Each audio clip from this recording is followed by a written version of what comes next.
Seja muito bem-vindo, seja muito bem-vinda ao nosso vídeo Psicoeducação das Emoções. Se você ainda não baixou o workbook, que é um livro digital em que eu fiz com o intuito de auxiliar você, estudante do último ano de psicologia, recém-formado, ou quem esteja migrando de uma abordagem para outra, lá eu compartilho princípios e conceitos do modelo cognitivo comportamental, trago também o que é psicoeducação do modelo cognitivo e registro de pensamento. Esse é um vídeo complemento. Então, se você não baixou ainda, eu vou deixar o link aqui embaixo, é gratuito. É um livro digital onde traz não só uma orientação para que você consiga atender seu cliente, paciente, da forma que você preferir chamar, mas que traz um conceito diferenciado na psicologia de autoterapia, para auxiliar você, colega de profissão, a entender a respeito das suas emoções relacionadas à clínica. Vou trazer aqui hoje psicoeducação das emoções, focado na questão da ajuda na prática clínica, mas principalmente esse amparo para você, colega de profissão, entender cada vez mais quais são as emoções que você tem no contexto da clínica e o quanto essas emoções te auxilia, se tornando funcional, ou não te auxilia, disfuncional. Esse é um dos meus principais objetivos. Como na clínica eu costumo utilizar muito, né? Então os meus clientes já sabem que no início do processo terapêutico nós montamos uma agenda. A agenda está relacionado aos assuntos que vamos conversar naquela sessão que o cliente considera importante. E aqui eu quero compartilhar quais os tópicos que eu programei para esse momento, que eu considero importante compartilhar com você. Porque pensando na sequência do workbook, para quem já baixou, e você que não baixou, finalizando esse vídeo, eu gostaria que você baixasse. Lá eu tenho uma orientação de como funciona o modelo cognitivo. Eu trago também o que é psicoeducação, que é uma técnica que a gente pode estar utilizando, psicoeducação das emoções, do modelo cognitivo, da depressão, da ansiedade, em diversas formas. É uma técnica muito utilizada na psicologia. E eu trago o registro de pensamento, que também é uma técnica onde eu aplico na clínica e que tem o objetivo de auxiliar a pessoa nesse autoconhecimento. Entendendo quais são as emoções que ela tem com recorrência, quais são os pensamentos, os comportamentos.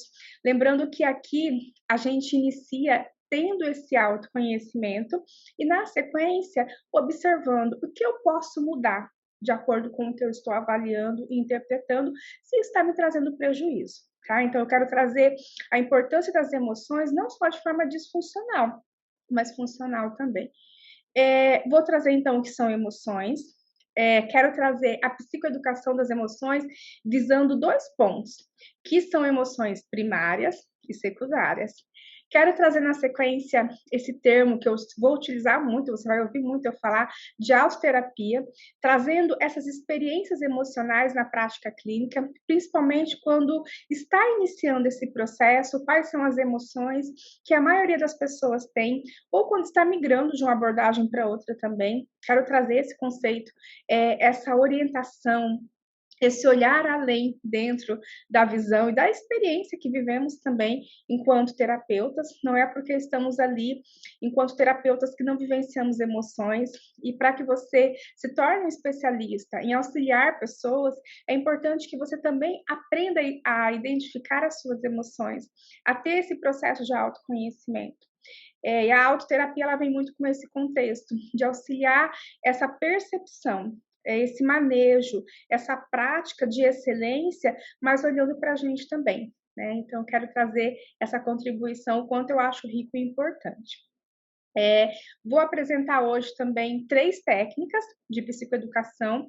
Eu quero trazer de que forma eu, Ana, faço a psicoeducação na clínica, porque eu creio que vários livros, cursos, professores falam relacionado à psicoeducação das emoções, mas de que forma eu faço na minha prática, de que forma eu oriento, de que forma eu começo, porque a psicoeducação, se a gente não cuidar, a gente se torna professor. E o cliente, ele não pagou ali uma aula, ele pagou uma sessão. Então, tem que ter todo o acolhimento, tem que ter o entendimento, e eu quero compartilhar isso com você. E por que isso é importante? Porque tudo isso traz esse autoconhecimento das nossas emoções enquanto profissionais e traz também esse fortalecimento do nosso sistema imunológico relacionado às emoções e uma capacidade, uma visão muito maior para poder orientar aí os nossos preciosos. E vamos lá, né, a grande pergunta, né, o dilema muitas vezes. Você já se perguntou por que algumas pessoas parecem viver a mesma situação de forma leve, enquanto outras parecem viver de forma pesada? Situações parecidas. Eu gosto de lembrar de uma cena em que 2 pessoas estão sentadas em frente a um ipê, e uma delas olha e fala assim: "Olha que ipê bonito". A outra olha para o ipê e fala assim: "Mas faz uma sujeira". Porque o foco naquele momento de uma está em contemplação da beleza, e já o foco da outra está direcionado a ver o prejuízo que aquilo traz. A gente não desconsidera que realmente o ipê faz uma sujeira, e muitas vezes quem está limpando ali nem sempre está contemplando. Às vezes sim, às vezes não. Mas o filtro, a forma de visualizar e a consequência que isso traz na nossa vida. Porque simplesmente fazer um posicionamento de que o IP faz sujeira, isso não traz prejuízo. O que vai além, que é o que eu quero auxiliar vocês, é entender qual a emoção que essa pessoa sente. Qual a forma quando ela fala. Esse pensamento ele fica durante todo o dia dela ou não, é um pensamento que ela falou e tudo ok. Aqui a gente vai diferenciar. Foi um pensamento disfuncional, pode ser, dependendo do ponto de vista de quem fizer, mas não trouxe um prejuízo. Então, entender essa percepção é algo que eu quero auxiliar vocês nesse processo. E por que, Ana? Porque quando a gente não aprende a lidar com as nossas emoções, nós adoecemos. E tudo isso nos tira da ação, porque quando sentimos raiva em excesso, ansiedade em excesso, isso vai fazendo com que a gente não tenha percepção da real situação e vá agindo de forma disfuncional, aqui com comportamentos disfuncionais. Ter essa percepção do quanto das emoções são importantes na nossa vida e o quanto é importante entender para que a gente não adoeça, a doença física, ela inicia aí no nosso emocional, repetidamente essas emoções quando elas são disfuncionais, quando não entende, quando não aprende, quando não reconhece a importância dela e olhar além de tudo isso. Aqui eu não estou desconsiderando não sofrer, não sentir dor, tá? E sim entender qual é a função dessa dor na minha vida. E a partir de uma técnica que eu apresento no workbook, que é o livro digital, é o registro de pensamento, que eu vou trazer aqui. Isso faz com que vocês identifiquem quais as emoções que eu mais tenho, diante de quais situações eu tenho essas emoções, quais os pensamentos e qual o meu comportamento também. Aqui não é mudar de sou bonito, sou feio, sou rico, sou pobre. Não é essa simples mudança que traz um processo duradouro e saudável na nossa vida. E sim poder entender o que eu posso, diante do que eu estou avaliando, trazer como uma mudança de significado, de pensamento, de avaliação realista. Aqui a gente tem uma técnica de fazer análise das evidências para que eu consiga lidar com tudo isso de uma forma que não me adoeça, tá? Esse é um dos principais objetivos em entender as emoções. A partir do momento que eu consigo entender e identificar as minhas emoções, fica muito mais fácil eu poder auxiliar ao meu cliente tudo isso. Mas vamos lá. Então, o que seria, né, essas emoções? É um processo. É um processo biológico administrado pelo nosso cérebro, que é fundamental para a nossa adaptação e sobrevivência enquanto espécie. Então, nada mais é que uma forma de defesa que nós temos. A nossa mente, ela busca nos defender o tempo todo. E tudo isso, quando a gente entende, às vezes as pessoas chegam na clínica, Ana, eu estou muito ansiosa, ansioso de acordo com uma situação. E quando eu trabalho a psicoeducação, é importante que todas as pessoas tenham ansiedade, raiva, medo e tristeza.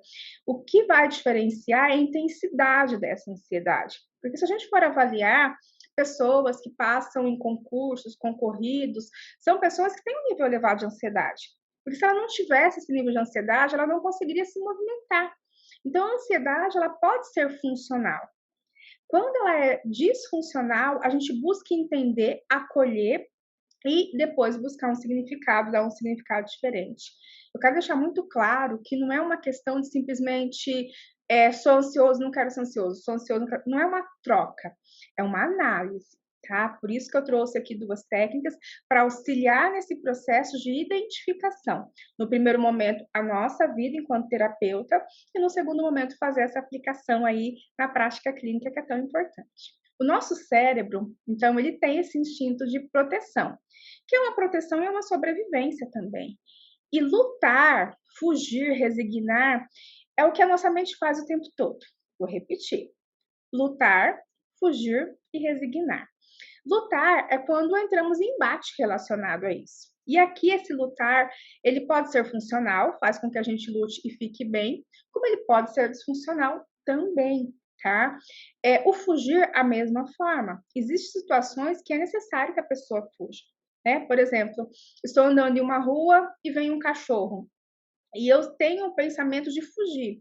Não, eu não vou fugir porque na terapia eu aprendi que fugir é disfuncional. Não. Avaliando o contexto, a gente percebe que você precisa correr. Porque, de certa forma, esse cachorro vai vir para cima de você. E a questão da luta é a mesma coisa. Muitas vezes as pessoas chegam na clínica lutando, né? E aí é que eu vou usar, né, esse termo, uma batalha desnecessária. Uma batalha de um relacionamento desnecessário. E entender o porquê dessa batalha faz um sentido. E quando a gente entende? Quando a gente começa a perceber as emoções. E também o que seria resignar? Eu falei lutar, fugir e resignar. Resignar eu gosto de explicar, sabe aquelas, né, eu tenho 41 anos, né, aquela máquina, aquela enceradeira, né, eu sou da década de 80, que ficava assim parada no mesmo lugar. Resignar é isso. É quando não conseguimos ter uma ação, muitas vezes entendemos que é possível mudar, estou em um emprego que está me resignando, num relacionamento que me resigna, estou, de certa forma, procrastinando. A resignação aqui, ela tem essa ligação com a procrastinação também. Então, o que acontece? No nosso cérebro, com o instinto de proteção, ele vai buscar ou lutar, ou fugir, ou resignar, e tudo isso como estratégia de defesa. Entender o princípio disso é importantíssimo, até para que não tenha essa questão da troca, sabe? Ah, não, então a Ana falou que não é legal lutar, não vou lutar. Não, não é isso, eu não estou falando, tá? É importante que você lute, que você fuja se necessário, e se você resigne se necessário também. Mas tendo consciência de tudo isso e avaliando qual é o prejuízo que traz. Qual é o comportamento que você tem quando você usa essas estratégias? É um comportamento que te dá um saldo mais positivo ou negativo? Se for negativo, a gente precisa entender e avaliar tudo isso. Mas então, como identificar? Primeiro eu quero compartilhar que existem emoções que todos nós sentimos as emoções, desde o nascimento até a nossa morte. E aqui é dividido as emoções em dois tempos, né? Ou melhor, em dois contextos, em dois conceitos. Emoções primárias e emoções secundárias. As emoções primárias, nós nascemos com elas. Elas são universais. O que significa? Aqui no Brasil, quem sente raiva na China, nos Estados Unidos, em qualquer lugar. Nascemos com as emoções primárias. Porque quando o bebezinho, né, tá lá, ninguém ensina para o bebezinho, de certa forma, a ter medo. Mas em alguma situação que ele vivenciou, em que alguém pegou ele de uma forma diferente, aqui ele se sentiu inseguro, querendo ou não, o próprio momento, né, de sair do útero, seja parto normal ou cesárea, causa uma emoção de medo nessa criança, causa uma ansiedade nesses pais. As emoções elas já começam a ter essa troca ali. E o fato da criança sentir esse medo de sair desse lugar seguro e vir para o mundo, não significa que isso seja 100% ruim. São estratégias de defesa. E nessa questão primária, ela sente medo, mas de repente as pessoas pegam, né, acolhe com uma roupinha, com uma mantinha, coloca um alimento, que até então ela não sabia o quanto era importante ter aquilo, que ela estava ali no cordão, tinha aquilo a hora que ela queria. Ela começa a entender também uma sensação de felicidade, de alegria, que faz parte dessa emoção primária. E tudo isso vai criando na mente da criança essas emoções que são primárias. Ela vai chegar um momento que vai sentir raiva desse processo, desse crescimento. Então, quando chega ali aos 3 anos, né, característica a fase da birra, a raiva, a ansiedade, o medo, a tristeza, são as emoções, né, que acaba tendo. E aqui, eu não estou entrando no mérito de que essas emoções são disfuncionais, tá? Eu estou apresentando o quanto elas fazem parte da nossa vida, desde o nosso nascimento, a nossa infância, e entender, porque quando ela começa a se tornar disfuncional, quando é instalado um trauma relacionado àquela emoção, porque ela vem como uma defesa, ela não vem como algo ruim. Eu gosto tanto de trazer essa psicoeducação relacionada às emoções, porque faz com que as pessoas falem assim: nossa, Ana, eu posso sentir raiva? Claro que você pode sentir raiva. Eu posso sentir medo? Claro que você pode sentir medo. Ansiedade também, todas as emoções. O que acontece? Essa emoção, eu vou auxiliar em uma técnica que tem mensurar, né? Se essa emoção está sobrecarregando, está exagerada, aí isso é disfuncional. E como eu sei? Gente, a técnica do registro de pensamento, ela traz esse conceito, esse entendimento, eu vou compartilhar tudo isso com vocês. Então, aqui essas emoções primárias, elas podem, recapitulando, ser funcionais ou disfuncionais. Quero falar um pouquinho agora a respeito de cada uma. A gente entende que as emoções têm uma especificidade, que seria um fiozinho. O que seria esse fiozinho? É um fiozinho que liga a nossa emoção à forma com que agimos, à forma com que nos comportamos. Entender essa especificidade, perdão, que nos leva a um pensamento e, consequentemente, a um comportamento, é muito importante. Então, a ansiedade, ela é um sentimento, muitas vezes ligada a uma preocupação, a um nervosismo, a um medo intenso. Ela sempre começa com essa questão de se ou será, e ela é o caminho, a porta, que eu costumo dizer, de entrada de muitas doenças físicas, porque começa com uma emoção que gera um medo e, consequentemente, caminha aí para uma patologia. Entender que é saudável sentir emoção e quando eu percebo que está disfuncional, eu tenho que trabalhar essa emoção, é muito importante. Aqui trazendo para a autoterapia, que é essa visão do terapeuta na clínica. Normalmente o terapeuta, qual a ansiedade maior, né, quando se forma? Será que eu vou conseguir, né? E quem escolhe para a clínica ter cliente, paciente, será que as pessoas vão me procurar? E aí, quando procura, vem assim, será que eu vou dar conta de atender? E essa ansiedade, ela tem como função auxiliar você a crescer e trazer ela no polo ideal e saudável, ou ela pode prejudicar e limitar você a poder ter o sucesso que você pode ter na clínica. Porque se você tem um desejo, né, de iniciou a faculdade, tem um desejo de atender na clínica, isso significa que você tendo um embasamento, que você tendo uma orientação, quanto é importante ter um supervisor aqui também, você consegue. Tá? Só não consegue quem desiste. Eu falo que a diferença de quem tem sucesso e não tem sucesso está muito de acordo com o quanto essa pessoa desistiu, com o quanto ela lutou e continuou. Uma outra emoção primária também é o mecanismo de defesa que a gente tem, que é o medo. O medo ele acontece como prevenir algum perigo, isso vem de forma inconsciente ou consciente muitas vezes. Às vezes a gente entende o quanto aquilo é perigoso. Eu, particularmente, tenho medo de passar em cima de ponte, né? Então, ir para o Paraguai é algo que me remete, antes de ir, uma sensação de que eu vou ter que superar o meu medo. Bom, não sei se tem outro caminho, mas ir para o Paraguai sem passar na ponte, não tem como. Mas é algo que quando eu passo lá na ponte, eu entendo, minutos antes, que o meu coração vai acelerar, que eu vou sentir medo por passar, mas eu trabalho as evidências. As evidências é que eu já fui várias vezes, outras pessoas foram várias vezes, né? É uma ponte segura, várias pessoas estão passando, e eu creio também, quando chega a hora, a gente chega a hora, né? E eu entrego minha vida nas mãos de Deus e vida que segue. Então, eu passo pelo meu medo. O que acontece é quando limita. Não, eu não vou mais para o Paraguai porque eu vou ter que passar em cima da ponte. Então, entender os nossos medos é importante por isso. Porque a partir do momento que eu entendo, eu desafio o meu medo. Ou eu paraliso ou eu desafio. Ou eu resigno sem entender. E você, a partir de agora, né, se isso é um assunto novo para você, vai começar a entender que você pode sentir medo. Eu não me culpo por sentir medo de passar em cima de ponte. É um outro medo que eu tenho, é uma preservação da minha vida. Mas ele não me limita. E eu vou lá, eu passo e tudo bem. Já a tristeza, pensando aqui ainda nas emoções primárias, e já eu entro na secundária, ela é uma emoção que sinaliza o quanto algumas coisas já não fazem mais sentido na nossa vida. E isso normalmente acontece em um processo quando perdemos alguma coisa, nos decepcionamos, faz com que a gente tenha aquela sensação de não estar feliz, né? Muito, as pessoas falam assim, ou tá feliz ou tá triste, então é como se fosse quase o oposto da felicidade aí. mas quando a gente tem essa constatação, né, relacionada a esse processo. E pensando na clínica, enquanto psicólogo, cria-se nesse primeiro momento um sentimento de tristeza por não estar conseguindo atender as pessoas, ou por o cliente fez alguma pergunta que não conseguiu dar uma resposta naquele momento. Aqui ativa as nossas crenças, os nossos esquemas, que eu quero trazer isso para vocês também. E, de certa forma, aqui a chance é ou desafiar, ou paralisar, ou limitar. Então, essa está de acordo com a emoção primária.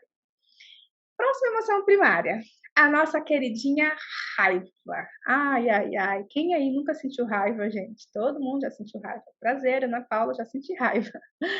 É um impulso para nossa ação. E muitas vezes essa raiva, se a gente não tiver um controle dela, ela traz prejuízo.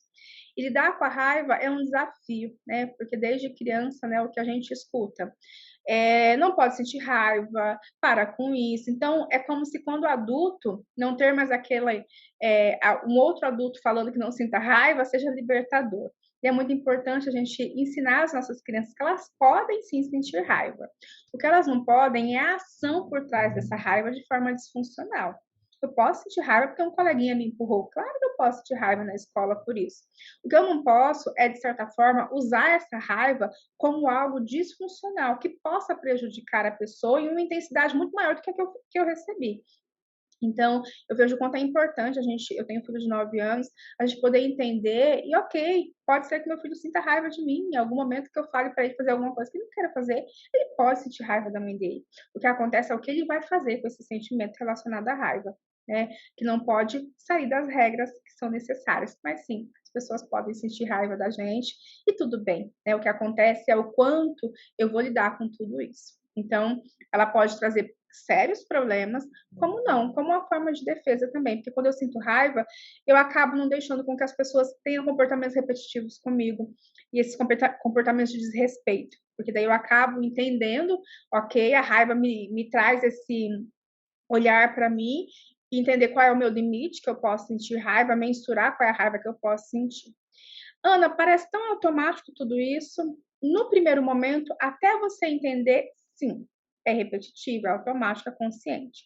Quando você colocar isso em prática, você vai percebendo o quanto tudo isso faz sentido. Então, no primeiro momento, sim, é escrever, é pensar, é processar. Depois isso fica automático na nossa mente. Agora, gente, vamos para a próxima emoção, a alegria. E a alegria é tão interessante que sim, ela pode ser funcional e disfuncional. Se você vive uma emoção muito relacionada à alegria, feliz o tempo todo, você se torna insuportável. Eu costumo dizer que se eu começasse esse vídeo rindo e continuasse rindo, rindo, rindo, rindo, você fala, ai, que Ana chata, né? Então, ela em excesso, ela também prejudica. É gostoso quando estamos ao lado de pessoas que são alegres, felizes, mas o polo saudável. Entender a função das emoções relacionadas a isso também, tá? Então, ela pode trazer tanto essa questão. E na autoterapia, olhando para a gente enquanto terapeuta, quando sentimos alegria, né? Quando alguém entra em contato pedindo um atendimento, quando estamos no processo terapêutico, a pessoa fala assim, nossa, Ana, isso aqui que você falou aquele momento fez um sentido na minha vida, eu comecei a agir diferente. Isso traz uma alegria. Não tem como falar assim, ah, não, não, tudo bem, tudo bem. Não, sim. A gente entende que diante dos nossos estudos, do nosso investimento de tempo, tudo, nós estamos sendo contribuição na vida de outra pessoa. Sentimos alegria também. Disfuncional na clínica. Aquele terapeuta que olha de um foco da alegria o tempo todo, que não acolhe a dor do teu cliente, é disfuncional, tá? Então, se o cliente começa a chorar, é importante que ele chore. Então, trazer alegria nesse contexto é disfuncional, tá? Olha que interessante, a alegria também prejudica se a gente não souber dosar, colocar esse tempero. Até aqui tudo bem? Vou recapitular um pouquinho antes de começar a falar das emoções secundárias. Se você não baixou o workbook ainda, vou deixar o link aqui embaixo, ele é gratuito.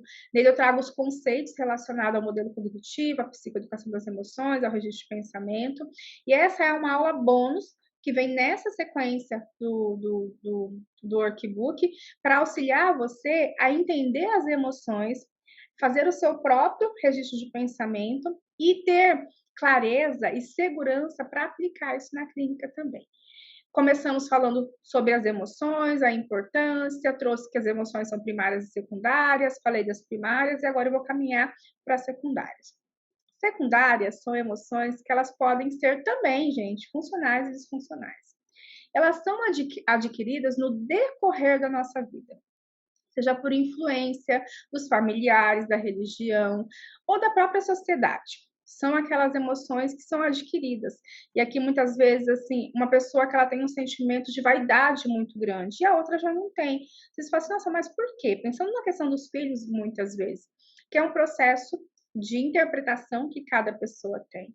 Então, o que entra? Quais são essas secundárias? A culpa, a vaidade, os ciúmes, o orgulho, a vergonha, a admiração, né? Ela tem um viés funcional também, como qualquer outra, e que a gente pode trazer essa mensuração. O ciúmes em excesso não é legal, a vaidade também não, o ciúmes também não, a admiração então, também não. Então, trazer a importância de existir essas emoções, entender o porquê. Uma pessoa que ela tem um ciúmes exagerado, a gente precisa entender qual é a função desses ciúmes, qual é a vulnerabilidade que essa pessoa viveu para poder projetar em outra pessoa o quanto ela precisa ser amado ou amar. Então, entender o significado de tudo isso é a nossa função enquanto terapeuta, auxiliar as pessoas na clínica. É entender o que está por trás desse ciúme, por trás dessa vergonha, dessa vaidade, dessa culpa. Entender que sim, quando eu tenho ciúmes, eu cuido de forma saudável, mas quando é disfuncional, acaba trazendo um prejuízo. Aqui na clínica, quando que essas emoções secundárias podem atrapalhar? Quando existe uma questão de uma vergonha, traz muito um medo, medo do julgamento, medo de falar algo, e não ter uma clareza do que aprendeu, porque vocês estão preparados, vocês saíram da faculdade, vocês aprenderam muita coisa. O que vocês precisam agora é um supervisor para ir orientando, e quando você se sentir apto, e escolher qual é a abordagem que você vai seguir. Comigo foi assim, no meu início eu tive uma supervisora da abordagem sistêmica que me auxiliou muito a entender esse mundo sistêmico, que eu tenho paixão e gratidão, até o momento que eu percebi, opa, agora eu quero estudar um pouco mais de acordo com uma linha, e na época eu fui para cognitivo porque a sistêmica não tinha na minha cidade. Foi uma escolha assertiva, porque eu tinha um conhecimento já adquirido pela supervisora da sistêmica, que eu uso até hoje, aprimoro cada vez mais, mas eu comecei a entender e usar a cognitivo comportamental. E nessa trajetória aí de quase 10 anos, né, enquanto psicóloga, eu fui percebendo a importância de olhar além, porque eu sentia que a cognitiva ela me trazia uma estrutura, uma segurança no meu processo terapêutico, mas ela me trazia também algo que eu sentia que faltava dentro do modelo cognitivo. E aí eu me encontrei quando eu conheci os esquemas. Tudo isso eu quero trazer para vocês com o tempo.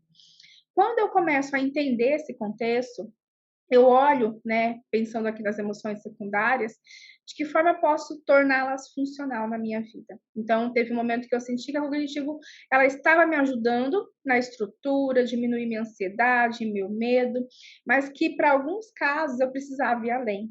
E aí traz toda essa questão dessa empatia, desse olhar, e essas emoções elas contribuem bastante. Agora eu quero trazer essa visão de autoterapia no workbook, eu tenho os conceitos. O que falo que é autoterapia, que não desconsidera o terapeuta fazer terapia. A autoterapia é um conceito que pode ser aplicado na nossa vida, de aplicar algumas técnicas que aplicamos dentro do modelo cognitivo e dos esquemas também, de auxiliar o nosso cliente fora da clínica a fazer a autoterapia. Gente, o nosso cliente fazer a autoterapia fora da terapia não desconsidera ele precisar de um terapeuta. Só pode fazer autoterapia quem já faz terapia, quem já passou por um processo terapêutico. Então, isso não vem para tirar papel de ninguém.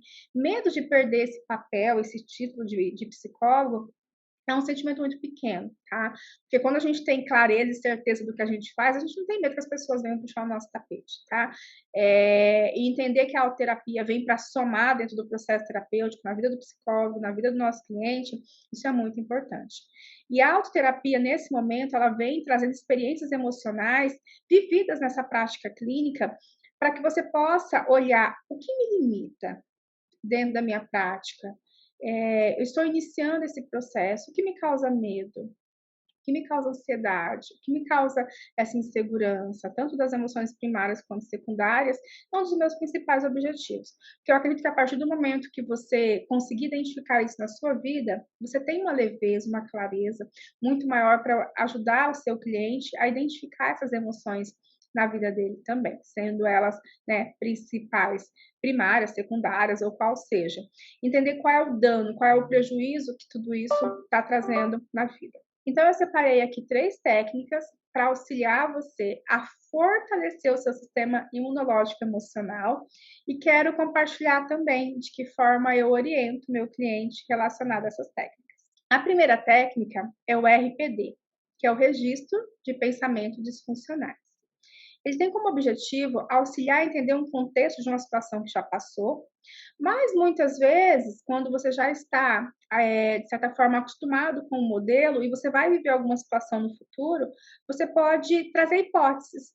Tá, tem uma reunião, tal dia, daqui 15 dias, né? Vamos jogar para o futuro. Qual o pensamento que eu tenho em relação a essa reunião? Isso me causa qual emoção? De 0 a 100, o quanto eu fico com essa emoção ativada? Pensando nesse contínuo que 0, né, uma emoção negativa, 100 uma emoção disfuncional. E 30 é o ideal. Eu vou trazer essa técnica de análise das emoções daqui a pouco. O que eu penso? E como eu me comporto diante disso? Porque o comportamento aqui pode ser funcional ou disfuncional. Essa situação me causa procrastinação, me causa compulsão, de forma disfuncional.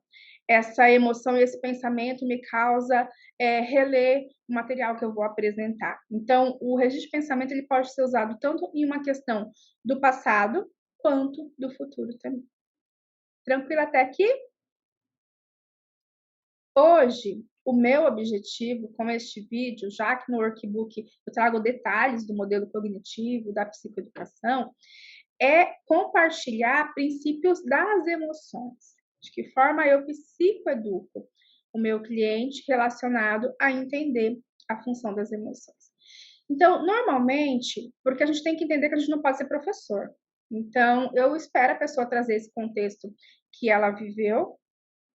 Um exemplo, a pessoa chega falando assim: nossa, Ana, eu passei por uma situação de conflito no meu trabalho e eu fiquei muito chateado com o que um colega meu falou relacionado ao meu trabalho, e aquilo me gerou muita coisa ruim, assim, relacionado a ele. Eu deixo a pessoa falar tudo. E aí eu falo assim, Maria, eu gosto de usar o termo Maria. Maria, vamos entender qual foi a emoção que você sentiu dentro disso? Gente, de forma bem sutil. Tanto que depois, quando o cliente aprende a fazer o RP ele fala assim: gente, você fazia isso comigo, eu nem percebia.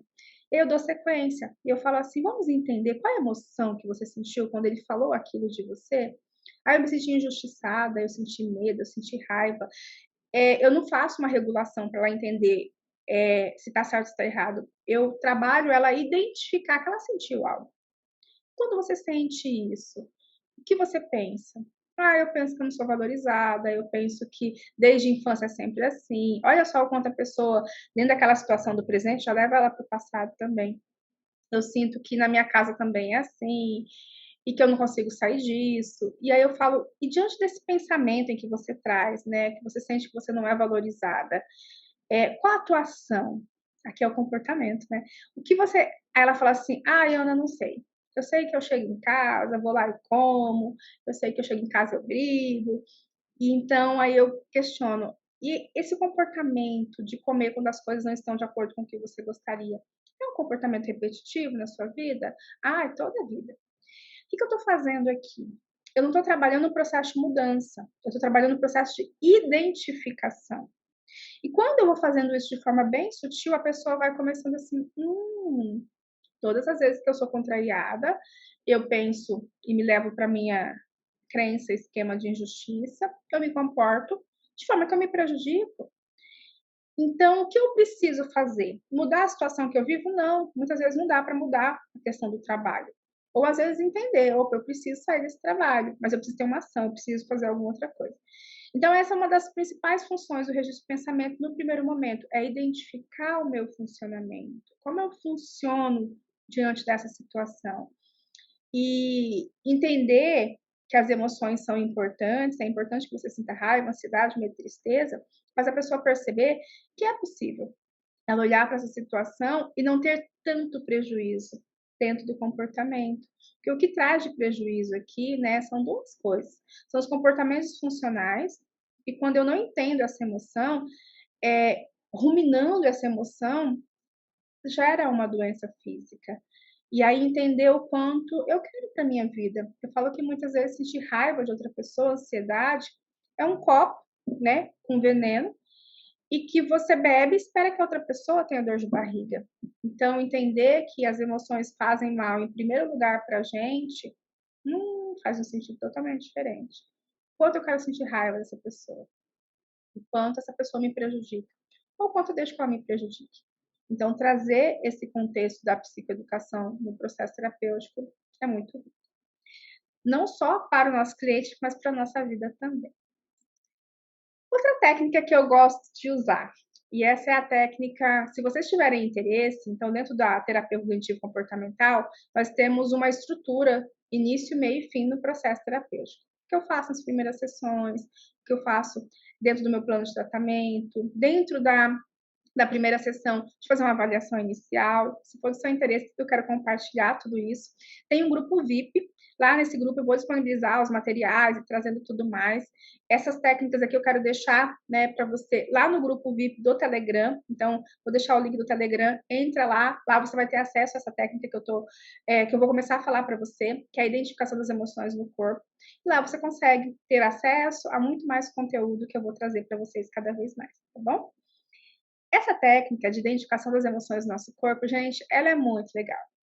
É um bonequinho em que eu falo assim: bom, vamos entender. Isso aqui não é uma questão que eu faço na mesma sessão, tá? Depende muito de cliente para cliente. Se eu perceber que naquele momento é um momento que eu posso trazer essa técnica, eu trago, senão eu trago na próxima sessão.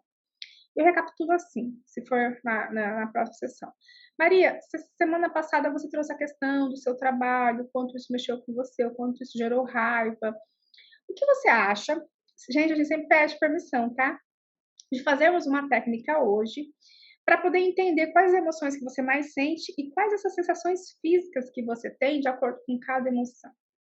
E a pessoa normalmente ela vai falar sim, e se ela falar não, tudo bem, tá? É importante que ela tenha essa autonomia dentro do processo terapêutico. Mas normalmente, elas, quando tem esse vínculo, elas aceitam. E aí eu entrego esse papel, que é um bonequinho, e quando vocês entrarem no grupo VIP, vocês vão ter acesso, vou deixar lá para que vocês baixem, né, esse arquivo. E eu falo assim, ó, vamos dizer que esse bonequinho representa você. É claro que você é muito mais bonito que esse bonequinho, mas vamos usar ele como um exemplo. E eu tenho aqui ao lado emoção, raiva, ansiedade, medo, tristeza e alegria. E tem aqui lápis de cor também. Eu gostaria que você pensasse, que cor você daria para raiva? Aí a pessoa pega o lápis de cor. Normalmente elas pegam vermelho ou preto para raiva, mas deixa com que ela escolha. E pinta lá, do lado da raiva, a cor vermelha. O que significa? A raiva significa vermelho. A ansiedade, ela escolhe uma cor, vou usar aqui azul. O medo escolhe uma cor preto. A tristeza, verde. E a alegria, marrom. Depois que ela escolhe essas cores para cada emoção, eu falo, agora vamos olhar para esse bonequinho. Maria, você, naquele momento, no seu trabalho, quando você sentiu raiva, qual parte do corpo você percebe que te dá um sinal de que você sente raiva? E aqui, gente, eu já vi vários desses bonequinhos representando emoções físicas. Então, tem pessoa que fala assim, ai, Ana, eu pinto o pé. Eu fico para lá e para cá, eu ando, ou eu mexo muito a minha mão, ou eu tenho fome, ou dói minha cabeça, ou eu choro. E aí ela vai riscando, sabe? Vai aonde ela sente ali no corpo. Aí depois eu venho, e aqui eu já estou psicoeducando as emoções. Maria, agora vamos para a próxima emoção, que é a ansiedade. A ansiedade, ela traz essa constatação, ela vem com o pensamento e se ou será. Você consegue me lembrar, me trazer uma situação que você sentiu ansiedade? A pessoa pensa, e aí ela vai falar assim, ai, Ana, sim, quando eu precisei apresentar na faculdade ou no trabalho, eu senti muita ansiedade. E aqui eu já trago assim, essa ansiedade de trazer qual pensamento? tal. E quando você sente ansiedade, qual é a parte do corpo que você sente? Ela vem e pinta, consequentemente com todas as outras emoções. Aí a parte da análise, essa parte eu gosto muito, porque normalmente o cliente ele fica muito querendo a nossa devolutiva de tudo. A abordagem cognitivo-comportamental, de acordo com o meu estilo terapêutico, é causar e trazer com que essa pessoa tenha essa independência cada vez maior dentro do teu autoconhecimento, de poder fazer essas análises, até para não criar dependência da terapia, do terapeuta. E o meu objetivo genuíno é ajudar essa pessoa, não que ela crie dependência. E aqui, normalmente, o que as pessoas esperam no final? Que a Ana pegue o desenho e faça uma análise de tudo isso. E aí eu olho e falo, esse é um momento importantíssimo, que é o momento da análise. E dentro dessa análise, eu seguro, daí a pessoa me entrega, eu viro para ela, eu gostaria que nesse momento a pessoa, não falo uma pessoa, eu gostaria que nesse momento, dentro dessa análise, e essa análise vai trazer um sentido muito grande para você, no teu autoconhecimento, você pudesse olhar para esse desenho e me descrever o que você analisa nele. Porque muitas vezes a pessoa espera a nossa análise. A nossa análise é muito importante, claro que é, mas eu quero autonomia. Eu quero que essa pessoa também entenda. Normalmente que eles falam assim, nossa, Ana, mas como eu sinto raiva, como eu sinto ansiedade. Eu quero que a pessoa tenha essa percepção, entende? E aí depois que eu devolvo para ela, né? Bom, olhando aqui o seu desenho, realmente, né? Aí eu vejo qual é a emoção que está mais forte e o quanto é importante a gente entender essa emoção e trabalhar essa emoção na sua vida. E aí eu finalizo, né, e falo: "Durante a semana eu quero que você observe qual é a parte do teu corpo que você vai sentir ansiedade, raiva, medo ou tristeza", tá. A segunda técnica é trazer esse termômetro, que é identificar essas emoções, né. Lembra que eu falei no início de 0 a 100, e aqui a gente olha 100 como disfuncional, né, e 0 não tem, uma alegria, uma raiva, ela tem que ter um nível. Aaron Beck traz muito a importância da gente ficar ali nos 30% de raiva, ansiedade, medo e tristeza. E eu gosto de usar porque é importante que eu tenha essa emoção, eu não posso ter essa emoção no nível 0. Então, quando eu questiono a pessoa, bom, essa situação deixou você com raiva, né? Perdão, essa situação deixou você com qual emoção? Com raiva. E essa raiva, né, de 0 a 100, o quanto você teve? E eu já trago esse contínuo também, que eu vou deixar lá no grupo VIP do Telegram para vocês. E aí a pessoa vai olhar e vai falar assim: ai, Ana, eu senti 30. Ah, sentiu 30. E você acha que sentir 30 é algo funcional ou disfuncional? Ai, eu acho que eu precisava sentir raiva mesmo. Ou não, Ana, foi 80, 90. E aí eu vou mensurando e vou buscando entender através dessa técnica com a pessoa. Bom, eu trouxe aqui, né, essas 3 técnicas, o registro de pensamento, mensurando as emoções aí, identificando no bonequinho, no corpo. E eu gostaria, né, de uma forma genuína e verdadeira, de ser contribuição na sua trajetória clínica, compartilhando a psicologia na prática em detalhes. Eu gostaria de convidar você a participar da comunidade no Telegram, porque a partir de lá eu vou divulgando, né, o que eu vou trabalhando, o que eu vou fazendo aqui com vocês. E tendo também o feedback de que forma vocês estão usando e aplicando, trazendo isso para a prática clínica, olhando nessa autoterapia, que é um conceito novo, muito utilizado fora, né, do país e que agora a gente começa a ter um olhar diferenciado, tá bom? Então é isso, espero que vocês tenham gostado, encontro vocês no Telegram, um forte abraço e até mais. Tchau.